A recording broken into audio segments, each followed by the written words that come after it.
మీకు తెలియదు కానీ డెడ్ బాడీలు దొరకట్లేదు, లేకపోతే మర్డర్లు పెట్టేవాళ్ళు, మర్డర్ కేసులు.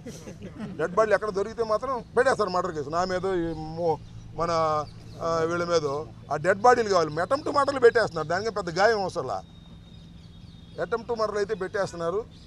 ఇంకా డెడ్ బాడీ ఎక్కడైనా పొరపాటు దొరికిందా మర్డర్ కేసులు కూడా మా మీద పెట్టడానికి సిద్ధంగా ఉన్నారు.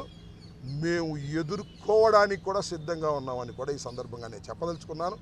పోసాని కృష్ణమురళి గారిని ఆయన ధర్మంగా మాట్లాడాడో అధర్మంగా మాట్లాడాడో న్యాయస్థానాలు తేల్తాయి. 24 రోజులు నిర్బంధించారు, 24 రోజులు మానసికంగా వేధించారు. దీనికి మూల్యం చెల్లించేది లోకేష్, గుర్తుపెట్టుకోమని మనవి చేస్తున్నాం. ఇప్పుడు లోకేష్ ఫోన్ వస్తేనే వదిలేరు, లేకపోతే 2ంటికి వదిలేసేవాళ్ళు.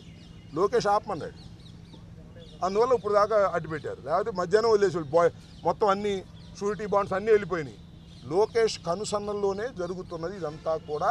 దీనికి బాధ్యత లోకేషే వహించవలసి ఉంటుందని నేను మీ ద్వారా చెప్పదలుచుకున్నాను.